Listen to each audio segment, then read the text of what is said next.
ક્યારે એવું વિચાર્યું છે કે જે વીજળી આપણા ફોનને સાચવીને ચાર્જ કરે છે એ જ વીજળી સ્ટીલના જાડા પતરાને પીગળાવીને કેવી રીતે જોડી શકે છે? જુઓ, એક જગ્યાએ જોઈએ ચોકસાઈ અને બીજી જગ્યાએ જબરદસ્ત તાકાત. ના, આ કોઈ જાદુ નથી. આ છે પરફેક્ટ એન્જિનિયરિંગ. આજે આપણે ઇલેક્ટ્રિકલ જગતના બે એવા સ્પેશિયાલિસ્ટ મળીશું જેમના કામ તદ્દન અલગ છે અને એટલે જ એમની બનાવટ પણ. આ સવાલ જ આજના આખા વિશ્લેષણોના હાર્દ છે. વીજળીની આ જે બેવડી ભૂમિકા છે ને એ જ આપણને સમજાવે છે કે શા માટે એક જ પ્રકારનું સાધન દરેક કામ માટે નકામું છે. વિચારો, એક તરફ આખા પાવર ગ્રીડને સ્થિર રાખવા માટે એકદમ ઝીણવટભરી ચોકસાઈ જોઈએ અને બીજી તરફ ધાતુને પીગળાવવા માટે કાચી બેફામ શક્તિ. ચાલો જોઈએ આ બે અલગ અલગ દુનિયા કેવી રીતે કામ કરે છે. ચાલો તો આપણા પહેલા નિષ્ણાતને મળીએ. આ છે ઓટો ટ્રાન્સફોર્મર. આને છે ને ઇલેક્ટ્રિકલ જગતનો એક કુશળ કલાકાર સમજી શકાય. જેમ આપણે લાઇટના ડિમર સ્વિચથી રોશનીને ધીમે ધીમે એડજસ્ટ કરીએ છીએ ને, બસ એ જ રીતે ઓટો ટ્રાન્સફોર્મર વોલ્ટેજમાં ખૂબ જ ચોકસાઈથી નાના ફેરફાર કરે છે. એનું સૂત્ર એકદમ સરળ છે: ઓછું એટલે વધારે. આ જ એની સૌથી મોટી ઓળખ છે. જુઓ, સામાન્ય ટ્રાન્સફોર્મરમાં બે અલગ અલગ વાઇન્ડિંગ હોય છે, પણ અહીં માત્ર એક જ વાઇન્ડિંગથી બધું કામ થઈ જાય છે. કલ્પના કરો કે એક જ સીડી છે. તમે નીચેથી ચડીને અડધેથી ઉતરો તો એક પરિણામ મળે અને છેક ઉપર જઈને ઉતરો તો બીજું. અહીં પણ એવું જ છે. એક જ વાઇન્ડિંગ પર અલગ અલગ જગ્યાએ કનેક્શન કરીને વોલ્ટેજને કંટ્રોલ કરવામાં આવે છે. હા, બસ આ જ વાત છે. આ સ્માર્ટ ડિઝાઇનનો સીધો મતલબ શું થયો? ઓછી સામગ્રીનો ઉપયોગ. અને એનાથી જ એ અત્યંત કાર્યક્ષમ બની જાય છે, કારણ કે જે કામ માટે બે કોઇલની જરૂર પડતી હતી તે હવે એક જ કોઇલથી પતી રહ્યું છે. સ્માર્ટ ખરું ને? અહીં એક ખૂબ જ મહત્વનો નિયમ છે, એક ગોલ્ડન રૂલ. આ ટ્રાન્સફોર્મરનો વોલ્ટેજ બદલવાનો જે રેશિયો છે એ હંમેશા 2 કરતાં ઓછો હોય છે. એટલે કે એ વોલ્ટેજને બમણાથી વધારે કે અડધાથી ઓછો નથી કરતું. કેમ? કારણ કે સાયકલના ગિયરની જેમ આનો ઉપયોગ નાના અને સચોટ ફેરફાર માટે થાય છે, એકદમ મોટા ઉછાળા માટે નહીં. તો આ નિયમ આટલો મહત્વનો કેમ છે? કારણ કે આપણી પાવર ગ્રીડ એક અત્યંત સંવેદનશીલ સિસ્ટમ છે. એને એક વિશાળ જહાજ જેવી સમજો. એને સ્થિર રાખવા માટે સતત નાના સુધારાની જરૂર પડે છે, મોટા અને અચાનક ઝટકાની નહીં. અને આ કામ ઓટો ટ્રાન્સફોર્મરથી વધુ સારું બીજું કોઈ કરી જ ન શકે. તો વાસ્તવમાં આ કુશળ કલાકાર આપણને મળશે ક્યાં?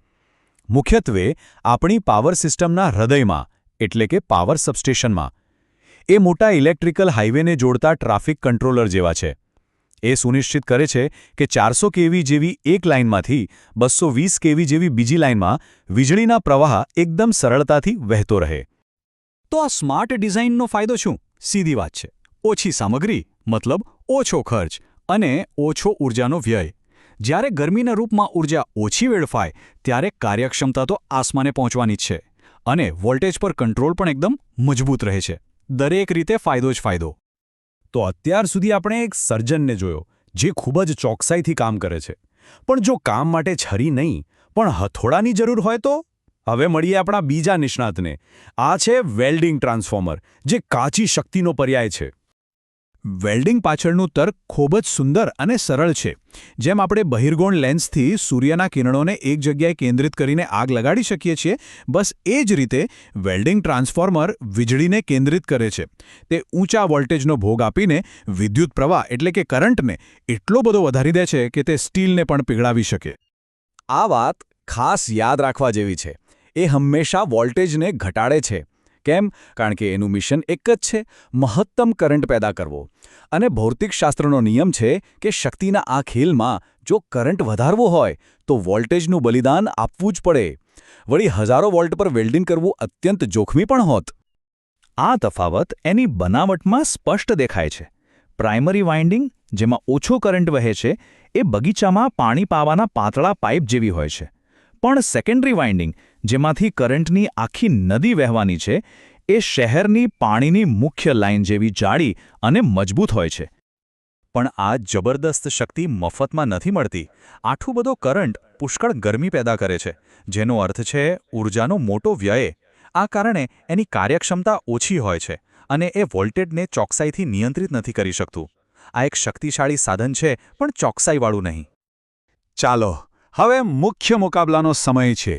એક ખૂણામાં છે ચોકસાઈ અને કાર્યક્ષમતાનો બાદશાહ ઓટો ટ્રાન્સફોર્મર, અને બીજા ખૂણામાં છે કાચી તાકાત અને શક્તિનો પુંજ વેલ્ડિંગ ટ્રાન્સફોર્મર. ચાલો જોઈએ આમને સામનેની ટક્કર. વિગતવાર સરખામણી પહેલાં આ એક મૂળભૂત તફાવત સમજી લઈએ જે બાકી બધું નક્કી કરે છે. એક સહિયારી વાઇન્ડિંગ વિરુદ્ધ બે તદ્દન અલગ વાઇન્ડિંગ. આ જ એમની ઓળખ છે, આ જ એમની કથા છે. ચાલો આ ટેબલને ઝડપથી સમજી લઈએ. બનાવટ એક વાઇન્ડિંગ વિરુદ્ધ બે, કામ ગ્રીડનું નિયમન વિરુદ્ધ વેલ્ડિંગ. આના કારણે જ એક બહુમુખી છે, સ્ટેપ અપ કે સ્ટેપ ડાઉન બંને કરી શકે છે, જ્યારે બીજું માત્ર સ્ટેપ ડાઉન કરી શકે છે. અને પરિણામ ઓટો ટ્રાન્સફોર્મર કાર્યક્ષમતા અને નિયંત્રણમાં જીતે છે, જ્યારે વેલ્ડિંગ ટ્રાન્સફોર્મરનું એક જ કામ છે, જંગી કરંટ પેદા કરવો. તો આ બંને નિષ્ણાતોને જોયા પછી આપણે કયા નિષ્કર્ષ પર પહોંચીએ છીએ? આપણે એન્જિનિયરિંગના સૌથી મૂળભૂત સિદ્ધાંત પર પાછા આવીએ છીએ: ડિઝાઇનનું મહત્વ. એન્જિનિયરિંગમાં એક સાધન બધા કામ માટે જેવું કંઈ હોતું નથી. સૌથી શ્રેષ્ઠ ડિઝાઇન એ નથી જે સૌથી શક્તિશાળી હોય, પણ એ છે જે પોતાના ચોક્કસ કામ માટે સંપૂર્ણ રીતે બનાવવામાં આવી હોય. તો આ બંનેની પર્સનાલિટીને આ રીતે યાદ રાખી શકાય. ઓટો ટ્રાન્સફોર્મર એક કુશળ સર્જન જેવું છે, જે આખા પાવર ગ્રીડને સ્વસ્થ રાખવા માટે નાના ચોક્કસ ઓપરેશન કરે છે. બીજી તરફ વેલ્ડિંગ ટ્રાન્સફોર્મર એક હેવીવેઇટ બોક્સર જેવું છે, જેને ચોકસાઈની પરવા નથી. એને બસ એક જ શક્તિશાળી પંચ મારીને ધાતુને જોડવાનું કામ પૂરું કરવું છે. અને આ આપણને એક વિચાર સાથે છોડી જાય છે. આપણે વીજળીના સાધનોમાં ડિઝાઇનનું મહત્વ જોયું. હવે આપણી આસપાસની ટેકનોલોજી પર નજર ફેરવીએ. લેપટોપના ચાર્જરથી લઈને ગાડીના એન્જિન સુધી. શું આપણે એવા બીજા ઉદાહરણો શોધી શકીએ છીએ જ્યાં કોઈ સાધન માત્ર શક્તિશાળી નથી, પણ પોતાના એક ખાસ હેતુ માટે હોશિયારીથી બનાવવામાં આવ્યું હોય?